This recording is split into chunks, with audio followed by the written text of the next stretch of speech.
Hi everyone, I'm Lilia from Territory 3 Kiwi Landing Pad Reimagined. We help support New Zealand startup founders who are going global. As part of that, we do this amazing webinar series, usually weekly, with different guest speakers, often founders who are later stage on their journey, some early stage ones as well, which is really cool to capture their experience as they get kick-started, and as well as industry experts in different areas.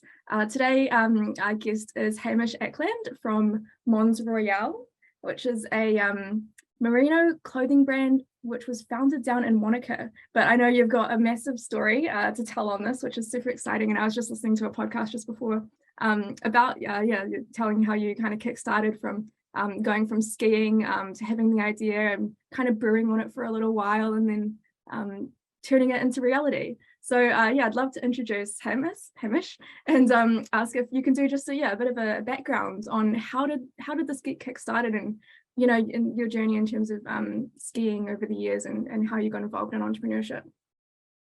Yeah, awesome. Well, honored, and thanks for having me on the show. So right now I'm sitting in Wanaka, New Zealand, which has been the home of Mons, and actually I've lived here longer than anywhere else, but I grew up originally on a farm beside Mount Hutt, and I think and we've actually got a lot of sort of the crew here at Mons have grown up on farms, which is a kind of a cool attitude to kind of give a lot of props to that. But both my parents who have passed away now, but they were very entrepreneurial, even though farming is sort of not necessarily always seen that way.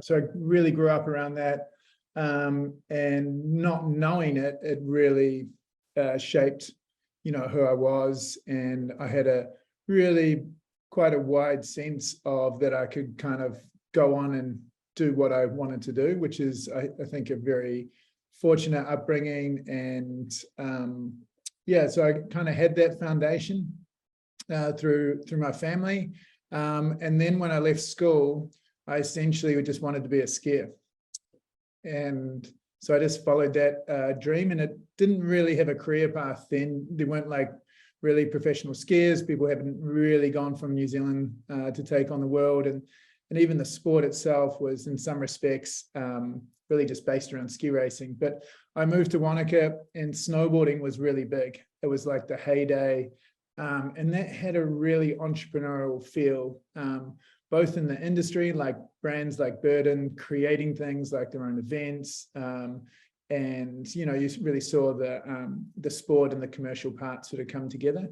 But also within the sport itself, it's entrepreneurial. It's like people deciding to ride a different way, to learn different tricks. So I kind of got to see that, but I was really into skiing. And right about the same time within skiing, skiers started to ski backwards on a ski called the Solomon 1080, and that kind of birthed a whole new thing. And I was just the right age to kind of get into it, and be amongst it, and just lived it. And then that sort of turned into competing in a bunch of comps, traveling the world for about 10 years. And it was just a kick-ass time. Mm-hmm. And with that, I got to be part of a global industry, which is, I guess, the ski industry or the outdoor and action sports industry. And that kind of just set me up, and I really just wanted to be a part of that, which, kind of set things in that direction. Yeah, cool. Gosh, that's so cool to be able to have 10 years skiing. I mean, I know I've only tried skiing once, and it was a bit of a fail, but I definitely want to learn a bit more next year myself. And now something when I was listening to the podcast, you mentioned an injury happened at some point, and that kind of shook things up for you and kind of changed your focus. Yeah, do you want to talk about that? Yeah, so I guess through that career, I was living pretty hand to mouth, but very pretty cool and fun. And I got to connect with brands along the way. And one of the things that really kicked off and was my first entrepreneurial venture is I saw the real need for us to have a competition here in New Zealand. a free ski competition that was really like a springboard to the world. And so I set that up, and that attracted the world's best. And it really changed, the course for New Zealand. And, we have, they went on to become Olympians, and it's just sort of rubbed off all the way through. But what they kind of taught me was, one, you can have a really big vision, and a lot of people, even your closest friends, don't believe in it, which was kind of the case. But we managed to pull it off. And the cool thing is that if we were to have run that event in the US or Europe, it would have cost 4 times the amount, and we would have probably needed at least 4 times the prize money and all the rest for the athlete. But what actually occurred is the athletes, who then they were, some pretty high paid and high ego, or whatever you want to call it, they dropped all of that, because once they came to New Zealand's a really welcoming place, and there weren't team managers, there weren't all the other scene around it. And that event, we proved, and it looked as good as a US event, it looked as good as a European event, but we actually got really good media return because it was in summer for the Northern Hemisphere. And that's when it kind of really clicked that there are absolute advantages to being Kiwi.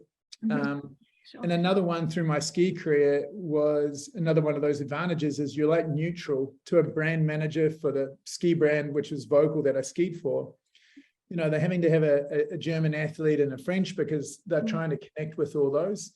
And they're not really signing on the international, not really signing a Kiwi because of the size of our market. They're nearly signing you for your talent and skills, and that you're neutral across all of these other markets. So that was kind of the 2 kind of key insights. And effectively what sort of transpired from then, I carried on skiing, but you kind of know that a career is, if you're living hand to mouth, it's not going to take you very far. And what are you going to do next? And I had this entrepreneurial itch. And I ended up writing down on a notepad, if I was to launch a brand into the global action sports market, what would it be and why? And that's a pretty geeky thing to do as a pro skier. And then I just dreamt up like all of these different ideas from walking in, and I'd worked in retail, and through that I kind of manifested this this brand, and I saw this gap because I was living out of a ski bag, and I essentially could see that. So a ski bag and traveling out of a ski bag is like minimalism. You've got a fixed amount you can take, which is really cool. So you look at things, how does this bring me joy? And there's that minimalism thing, or how does it bring you value? And I had merino base layer from another brand. And then I had this like cotton t-shirts. They kind of brought more meaning because they were more connected to the sport. And I'd wear the cotton t-shirt downtown to a bar or on a plane, but I wouldn't be kind of dead seen wearing the merino base layer. So I was having to travel with 2. And I was like, why does sustainability, why does merino have to be so boring and disconnected kind of from the part that I love? Why can't it act more like a brand like Red Bull or Burton? And so that was the initial insights, and into the brand is this really pack less and do more, and kind of going against many of the industry trends. You could kind of see that everyone was sort of swimming a certain way, and wouldn't it be kind of cool to go against that? So I kind of got to that point. I was then kind of overcooking myself because I was going to launch this brand. And then I was doing a bunch of other stuff, and I was trying to be a skier.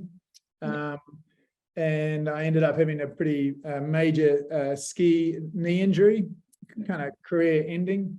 And I got a mate that's in my notebook, and I was, lying in a hospital with this blown knee, and I read down, and at the bottom of it, it was like all goals and plans and just a heap of different stuff. about what Mons would be, about what I was setting out to achieve. And at the bottom, it pretty much said, oh, keep your contract with Vocal, maybe do 1 or 2 trips. So like skiing had gone from being my primary focus to like a very low focus, and I just hadn't recognized it. And that was probably a really big reason for that injury, is I was doing some pretty dangerous stuff, but I wasn't honoring the situation I was in. I was totally in the future about trying to launch Mons. But the reality is, once that occurred and I had that injury, it stopped me trying to do so many things, and I just doubled down on Mons. And that really helped drive the birth of the brand, and kind of just being all in and committed. You know, I'd burnt the boats of skiing through that injury, and yeah, it kicked me off. Yeah, almost like a blessing in disguise, and in a way, so sort of refine your focus in terms of the business. And yeah, as definitely sporting paying for it careers, now. yeah, they're kind of limited. I know some sports people myself, and they are similar kind of thinking, like what comes next, and trying to plan, what to be able to do after the sporting time ends. So that's really cool that you kind of had already been brewing your idea and working on it. What did launching look like? Like, what was your MVP, and how did you first get it out there? Yeah, it's a long time ago, and sometimes these things, you know, like the truth is what you say. Yeah. So like I had no idea about like how to make a garment, let alone a merino one. So there was a lot of searching and door knocking and trying to find people and learning, just like absolute learning. And I think if there is like the startup entrepreneur, it's a ugly feeling. It's an absolute ugly feeling, because you're like, why am I so lost? There's no direction. There's so many blind spots. But at a basic level, it had been done before, so it's not that hard. You just got to build it through, and that's probably the difference. Sometimes this stuff hasn't been done, and you know, in some respects it hadn't been done, but it, you know, like there is enough of a blueprint out there to dig into. And so that's where I just sort of keep leaning into, even if there's a lot of barriers. This is totally possible, even if I haven't done it before, someone else has. And, you know, we got it to a stage of creating the initial brand. And I had a very good fortune of meeting my now wife, Hannah, who's the, you know, the creative genius behind the brand. And essentially that just, you know, just being absolutely, I guess, determined to get to this point, and just continuing and having to deal with people not believing in you, or which is totally normal and okay, because why should they? Like, there's not actually that many reasons, and a lot of ideas are bad. It's more like if you're actually going to go through with it. But it was really those two things coming together and having a really global mindset right from the beginning. And I had a very clear brand blueprint for the first 3 years. And it was just about going kind of all in, finding those partners. We actually did our first trade show, was at in Munich in 2009 in February. And that actually was a pretty big failure. And we returned home and did a full redesign of what the brand would look like, and we put things on hold, and that was a pretty big lesson. And then that same year, we launched here in New Zealand to about only like, I think, 8 retailers. So that's pretty tiny business. But my contact, or my old team manager at Vocal Skis, I was in touch with him, and I was like, who can I talk to? Who can I connect with in Europe? And he connected me with a Swiss retailer and a distributor. And that Swiss distributor guy, Roman, he totally entrepreneur, and he took a risk, and he bought all of the stock that we had left over after our New Zealand winter, shipped it up to him, to his retail stores. And he was also a distributor of another ski brand, or a ski brand called Armada Skis, who had also just sort of started.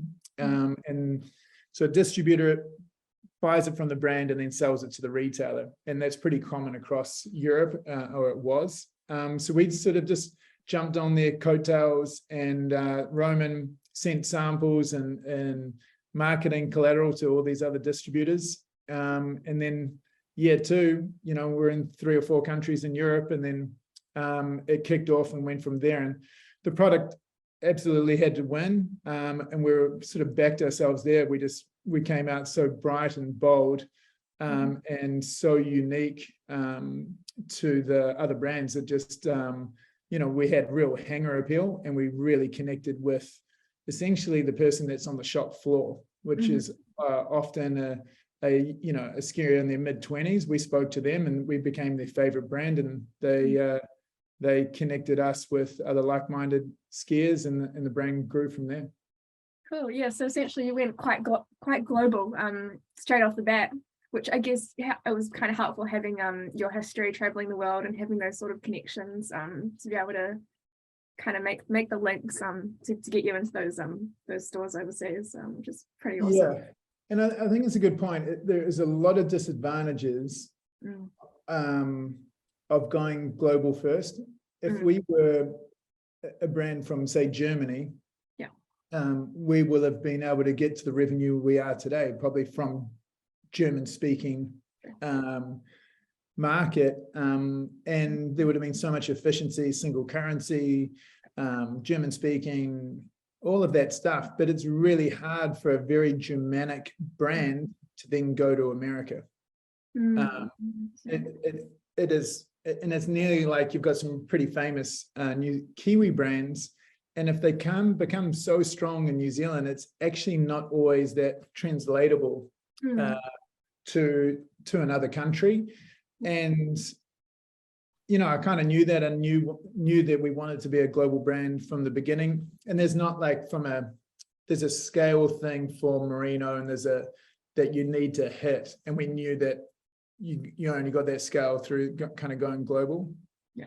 But all of those disadvantages of going global in the beginning now become our advantages, because today we are in North America, Europe, we're widely distributed, and we're kind of like neutral. We're kind of like the UN. We can hang out with the French, the Germans, the Americans, Canadians, the Scandos, and they all love Mons Royale, and now we're able to grow with all of them. But it just takes a shitload more effort to get to where we are. But I think in the long run, it sets us up to be a lot stronger. Yeah, definitely. Curious, in terms of expanding into further countries, did you have a similar strategy where you'd find a local distributor, or did you get people on the ground? What kind of that look like in terms of expanding your team as well? Yeah, so I guess going via distributors is a really simple way of expanding at a very low cost. You're essentially selling them samples, but you're just doing it on a very slim margin, and you have no control really of the brand. But we did that for the first, I guess, initial 5 years, maybe a couple more. And then once it got to a certain point, we then set up an office in Innsbruck, and we hired like-minded people from the region to run the business. And we hired a really good guy, Holger, who's had been at Burton Snowboards. And Innsbruck is, just to kind of share that, it's a city of the Alps. It's in Austria, and it'd be like, it's a university city. It's like Dunedin mixed with Queenstown, but with the public infrastructure of a beautiful European city. So you got a lot of lifts and a lot of the industry based there. So we set up that office, and then it's been just slowly growing with a local team, and we've taken back some of those distribution rights in Germany, Austria, and Switzerland, and they became a wholesale business where we're dealing directly with the retailer, And then we are also then selling through that office or through that into the e-commerce business as well. So it's kind of just stage gating it. North America, we went there last and we went there direct, and we didn't set up with the distributors. So we just went there directly to the retailer. And then once we got overall to a certain size, we've set up another office just north of Vancouver on the way to Whistler. And again, there we had a Kiwi guy, Tom, that had been with us. He went and kind of led the charge, and now, been growing essentially a Canadian team there. Awesome, cool. What kind of, you mentioned the e-commerce store, what kind of ratio do you see in terms of retail versus, because I know you mentioned it kind of appeals to the people as they walk into the storefront and they kind of see the designs. Are you seeing much of an uptake in terms of online sales? Yeah, so I think it's really important. So we really are an omni-channel and have been wholesale led in our business. So if you imagine someone rolling in, and this kind of got said to me really early on, just around brand actually, but the person said to me, look, you're selling in Norway. It's, you should be really happy about that, because it's not about brand. It's not about your brand awareness. And I was like, what the hell? Of course it's brand. And he's like, well, no, it's hanger appeal. Someone's walking in there, they have no idea about Mons. And they're walking in there and they're seeing the brand, and the sales associate potentially is then telling them a little bit of a story, and they're like, I love it. I'm going to buy it. The hanger appeal is providing trust. We're from New Zealand. It's well packaged, all of those good things. So that is how we've gained the majority of our fans, is through those ski towns at the place of activity, and actually through what we call a neck warmer or a balaclava, which is a smaller item that people need when it's really cold. And it's kind of the same price as something that's synthetic. So on our bigger pieces or larger pieces, items, there's a bigger price difference. In neckwear, it's kind of like the price of a coffee. So that's been how we've really gained that fan base, and through really connecting with the passionate user in the ski town. They're the ones that are wearing the brand. And then through that, that ski shop often is very narrow in what it sells of Mons. So it's selling a much narrower, maybe just our base layer and a neckwear. That fan though, they're all in with us. And so then they are coming online, and then they're buying other items, maybe into mountain biking, or more of a lifestyle piece, or an installation wool jacket. So that's where it kind of expands rather than, so it's really about creating an ecosystem that works with our wholesale partners and our online business. And then we just need to sort of grow it, but we are really quite late, I would say. We're the opposite to a pure D2C brand that's really digitally native. We are being wholesale led, and we like that, we lean into it. But the digital play and the e-commerce play is a big part of it too. Yeah, cool. And I guess it's a whole other world as soon as you try to do focus on online sales. And if you've got that, your retail market is working well, then it's definitely worth keeping energy into that. It's really about, I guess, not one or the other. It's about linking them together and getting them to work together, because there's 2 million people that I think that's right, that go to Queenstown every year, visitors.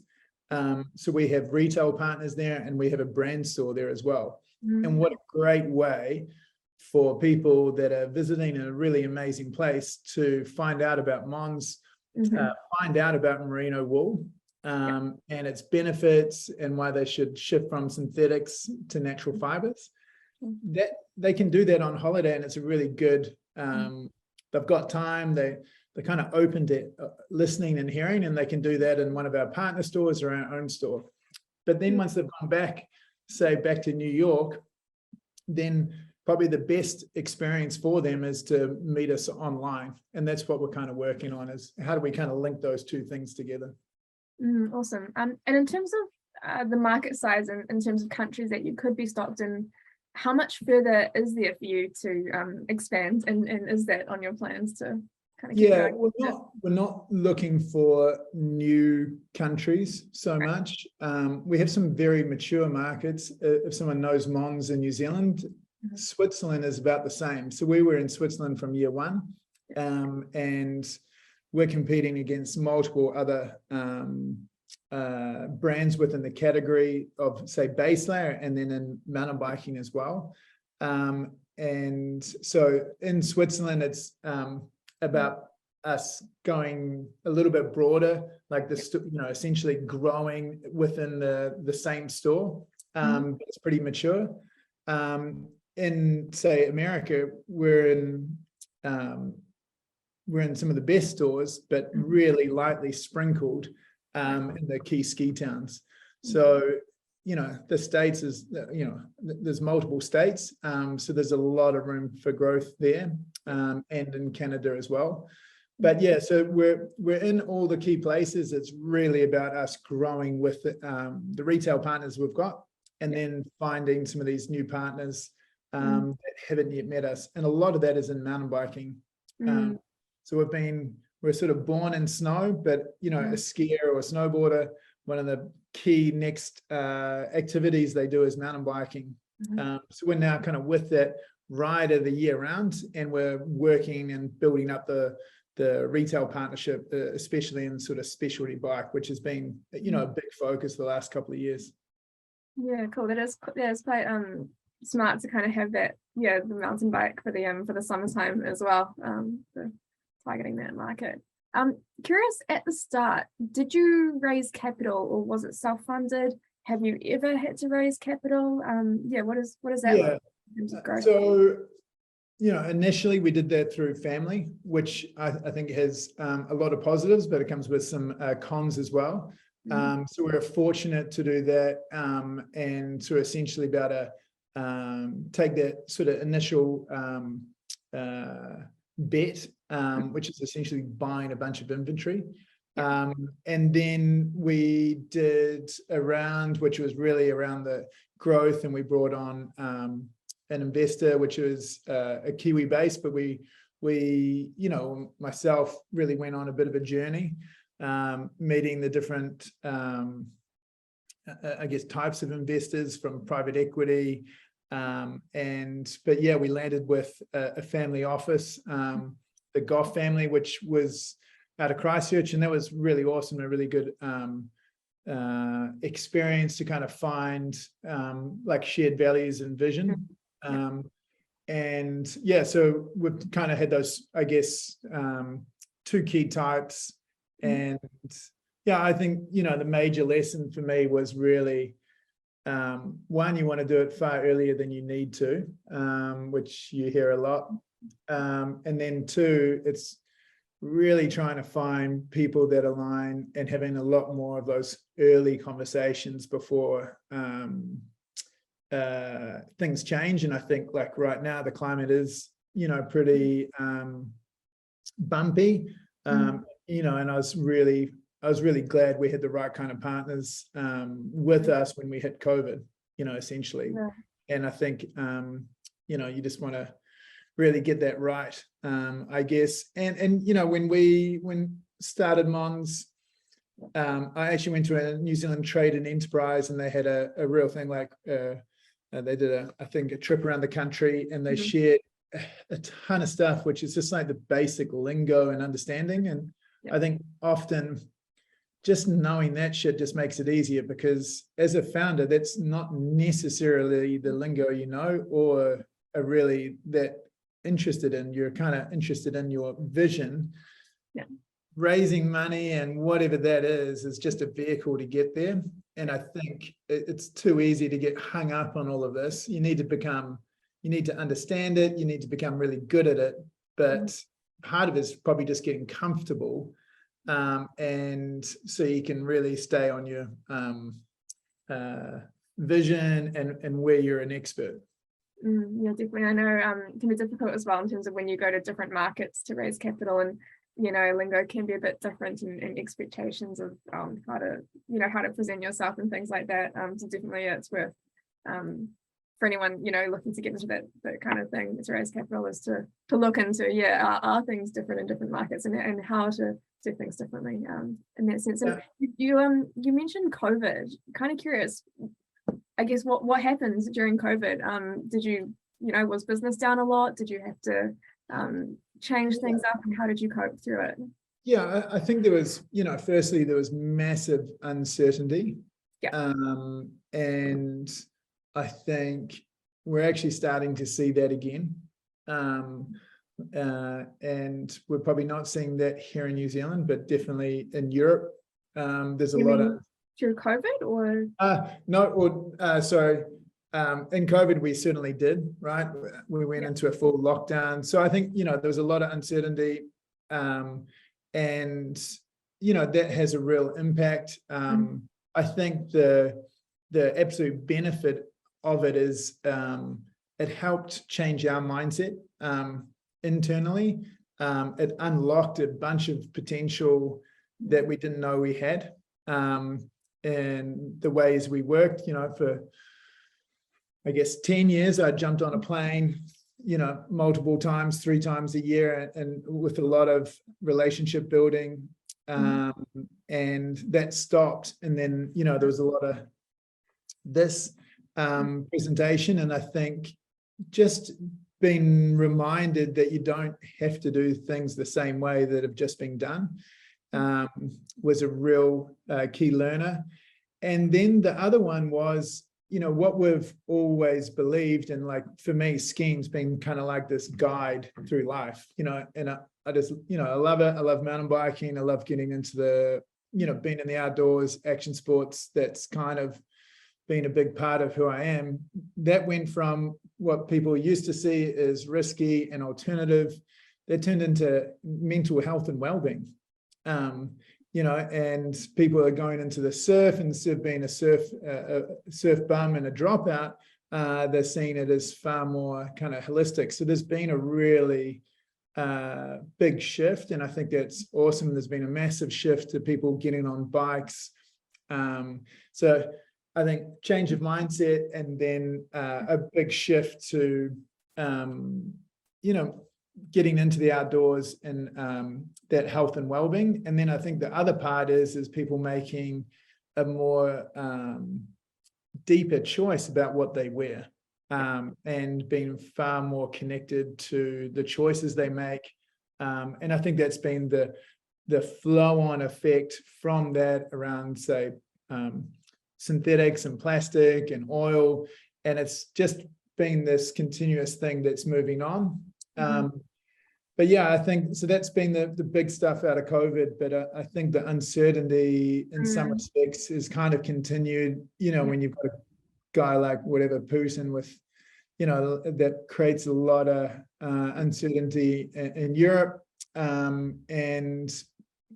I think at the moment we feel far more prepared for that from what we've been through, and and a lot of it's about relationships, the partnerships that you have, and just working through it and trying to keep a steady head. Yeah, cool. I just mentioned to those listening in, we are in the second half now, so if anyone has any questions, now is the time to chuck those in the Q&A box, and then I'll kind of keep an eye on those to sort of see what comes through. There's a comment here from Corey, possibly some relationship to the Acland Christchurch farmers. Does that sound familiar? Maybe not. I guess the Acland family and my cousins, it's a pretty old school family that originated in Mount Peel, which is near Geraldine. And but yeah, I grew up in Mount Somers. But yeah, it's a pretty old school family, so it'll be connected in many ways. Cool. Question, you mentioned climate before. I wasn't sure if you were meaning the actual climate, or the climate of the economy and such. But just curious, around climate, because we know the ski season this year hasn't been the best, I believe. And you know, Ruapehu is entering some troubled times now. How do you see that affecting business, and is this something that you are having to keep front of mind in terms of planning for the future? Yeah, there's a bit in that, right? So Yeah. I guess the first thing is we're in a climate crisis, and that is at a really big systems problem. We're totally and as a people, we've got to kind of make some pretty radical changes if we want to course correct. And I think that is absolutely front of mind. And we need kind of vehicles to do that, and businesses a vehicle to do that. And so I think yes, and I think for us at Mons, it's we're kind of running two parallel programs. One is very around progression, around just iterative improvement, like what are the things that we can do today.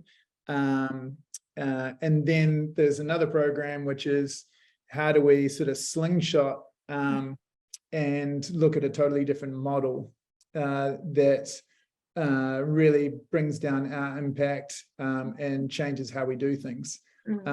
But iterative improvement won't kind of totally get us there. We need to do that, but it's really thinking, further down the line, into material innovation, into circular business models, and you've got to have a really well running ship, and you've got to have the right team, and you've got to have the resources to do that as well. So and the mindset. So that's what we're kind of working on. And I think what we're seeing right now, like record heat waves, we're seeing what we probably didn't think we'd see for some years. And I think that's what we, and even with the tensions that are coming from not just, freak storms, but freak people like a Putin, it just, we've kind of got to be set for, have to be really resilient as well.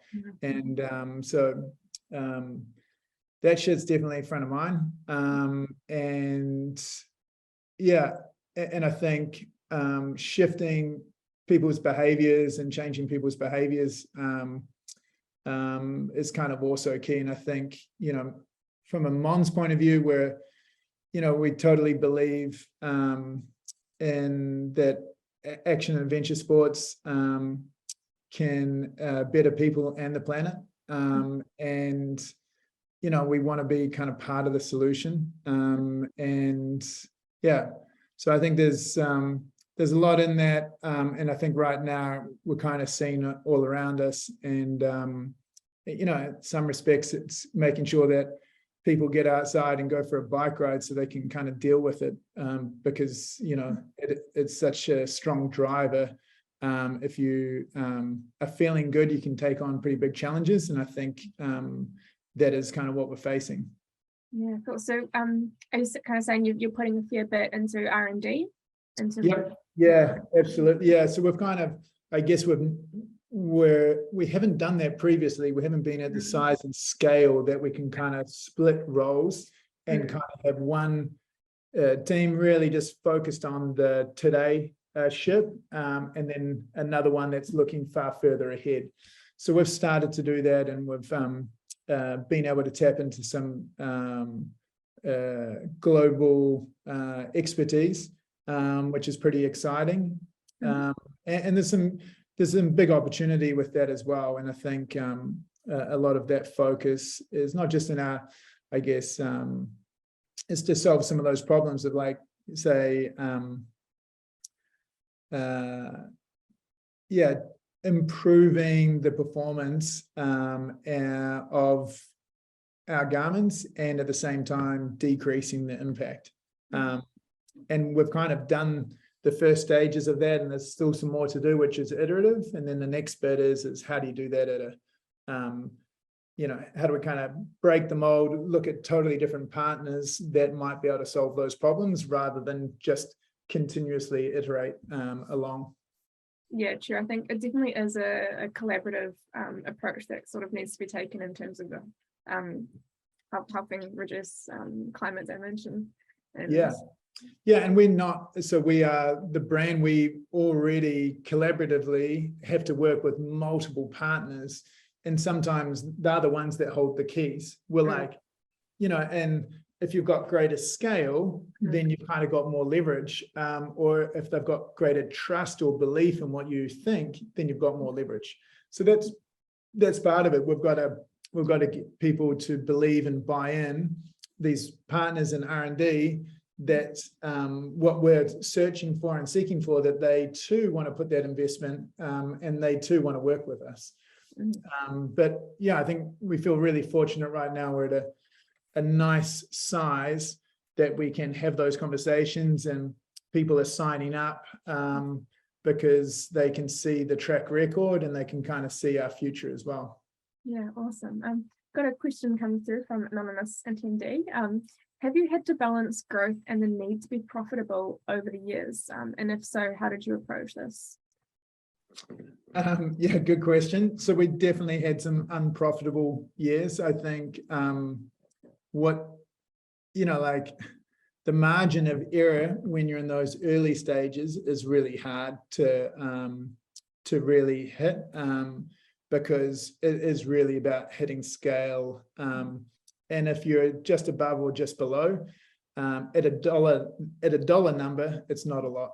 But as so it's a small percent, or it could be a large percent, but it's a small dollar number. As you grow, that dollar number can become a lot. So we were very much focused around getting to scale and defendability, and then we really shifted to profitability, and working within our boundaries, really. Awesome. And what does your team look like currently? How many people have you got? How many offices? What's it? Yeah. So we, and I'm going to say approximates. I'm not a very detailed person, but so I think the cool thing is we're here in, we've made a pretty critical decision to base ourselves in mountain towns and not mega cities. So we're in Wanaka, which is a, ski town here in the south. Then we're in Innsbruck, which is the city of the Alps for Austria. And then we're in Squamish, which is kind of like a hub. It's halfway between Vancouver and Whistler, and it's got amazing rock climbing, mountain biking. So we've got those three hubs. In the Northern Hemisphere, there's probably like a team of, I think, 8 in Europe, 5 in Squamish, and then we have around 28 here in Wanaka, in the head office. So, and that's been a kind of a growing team, and that's been a lot of the changes, like how we organize ourselves has had to change, and that's been kind of a key step. And we're really kind of forming now new foundations to enable us to kind of go to that next pitch that we're kind of climbing. Yeah, cool. A question here from Andrew. Your raw material is merino. What is your approach to securing long-term supply of a consistent quality and price? Yeah, there's some detail if you're looking to buy raw material. So we work with the New Zealand Merino Company, and we have both long-term contracts to secure both price and quality. And we have to work really closely with them. I think globally there's going to be a lot more demand for natural fibers, and we need to. And I'm just sort of saying that generally, if it's merino or hemp or anything like that, as the world kind of wakes up to that, I forget the figure, but I think it's 70% of clothing is made from oil and synthetics. So it's a pretty big number, and I think more and more people are wanting to shift away from that. So we just have those long-term contracts. And Hannah, my wife, she's actually grew up in a merino sheep station and we've kind of got a lot of cool connections with farmers, and yeah, we just really enjoy that part. And we're both, both farm kids. So part of it is having the contracts, and then part of it's having the relationships too. Yeah, definitely. Yeah, but as you mentioned, as demand increases, that could make it more of a competitive market to source the materials. But having good relationships is probably, very valuable in that sense. Just a quick note, we've got about up to 15 minutes left. If anyone has any more questions, do chuck those in the Q&A or the chat box, and I'll get to those. What has been the hardest part of your journey so far? Oof. Big question. A pivotal moment, or I guess what's the question for? I think the key thing that I look kind of back on is the transitions from one phase to the next, and realizing that you as the founder need to kind of switch things up as you kind of grow from one and two people to then with a team of say 10 to a team of 20, 30, whatever it is, and then just how you've kind of got to step up. And I think that's been the really big challenge for me, is kind of learning and when to kind of step back and kind of go, I've got to change things up here. And that might be with your team, but it might be, a lot of it's to do with yourself. Like, how do you sort of change your leadership style as the company grows, and who you bring on around you? So I think that's been my sort of biggest challenge as Mons has scaled. And you're having to do that not in a static environment. You're having to do that as, the machine continues to go. So you've got to really step out and somehow disconnect, have a look, and then work out what's right for the next stage, and then really commit to making those changes.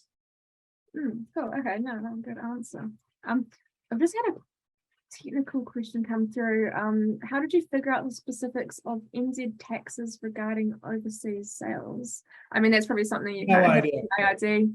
That is not my. No, I would say one thing. Like, we did a bunch of stuff in the States that, like, the reality is you're so small, you've got to work out how much you do in different areas, and and then I don't know, what are the things that you do later on to kind of fix that up. A question from Amy. What was your most impactful strategy to grow brand awareness when you first started? Was it PR or partnerships or digital? I think biggest impact was our retail partnerships, so the wholesalers, and I was probably saying that earlier. I think the next part, especially back in 2009, was with who was representing the brand, and we had some of the world's best, and we still do today, and that's really key. It helps drive credibility. It also creates conversations, and it helps you show up in a lot of different places. So that mixture of those two things kind of drove a lot of the early conversation around Mons, and that was really key for us to kind of lift off. Awesome, cool. Where do you see your brand and your business in a couple of years, say 5 years down the track? 5 years, 2 years, 5 years. So I think, what so much, we've got such a strong foundation. And I think some of that stuff I was talking about, innovation, is, the change is really around innovation. And I think we see ourselves doing a lot more there, and how we bring those products to market. So I think that's really motivating, and that does take 5 years. It's not like you're spinning that stuff around in 6 months or a year. So it's going to take that long. And I think, we really want to shift to really leading in that area. I think the other big one for us is mountain biking. And we're really just starting to scratch the surface there. But that's really big for us. And then I think it's like kind of team and culture. And I think, that's going to continue to grow. And I think we've got such an awesome crew. We've got a team that kind of run up mountains like every Friday up Roy's Peak here for breakfast. One of the team, climbed Mount Cook and snowboarded off it. We've got such a rad team, and I really look forward to seeing how that grows. And a lot of that growth will come from Squamish and Innsbruck. And I think that's going to be, a really cool thing to be a part of, and to spend more time in those places and see Mons, really grow, like in towns like Whistler and Innsbruck, and kind of become more like a brand of those spots, the same as we are here in Queenstown and Wanaka. Yeah, awesome. Now, a lot of those tuning in will be early stage founders. So curious, what kind of advice would you give to someone starting off, particularly in perhaps a product-based industry, similar to, this is physical products, which is quite different to a lot of SaaS companies out there, which there are a lot of in our community. But yeah, for the product-based businesses, what kind of advice would you give? I think just be really up for a lot of learning and to have a lot of grit. I think and I don't think it kind of matters. It's probably the easy one just to explain. I think the journey, like a lot of it gets sort of I guess broadcasted or communicated that it's like this amazing stuff, like really hero worship, and for sure some it might be easy, but I think it's a big challenge, and I think you've got to be more in it for what you want to create versus the metrics. Do you know what I mean? And you've got to, the creators, what you're wanting to solve, and how does that kind of drive you? So, and I think that, has been for me, and I think you've got to kind of just make sure you stay true to that. And good luck. Awesome. That makes just a question off that. Is Mons Royale something you see yourself doing forever, or what would you look to in terms of they say exit strategy, things like that, or is this your thing that you want to continue growing? I think it's such a classic question, like what's your exit? Why do you want to exit if it's what you love? Do you know what I mean? The times you think about that is when you're freaking hurting because it's so freaking hard. But I think, I really enjoy it. I really want to see Mons succeed. I think it's a pretty awesome vehicle for a lot of different things, for a town like Wanaka, for Kiwi athletes, for the people that work here, and overall, I hope it can have a really big impact. So, but yeah, I'm like right now, I'm just so in it and loving it, but I guess at the same time you kind of transition and change. But I'm really enjoying it, and I think that's the main thing, and that's what I'm kind of looking forward to as well. Yeah, awesome. No, that's awesome. I mean, you definitely need to enjoy your business in order to really bring it to life the most and grow it the best. And I think that's the key thing, right? Is enjoying what you do.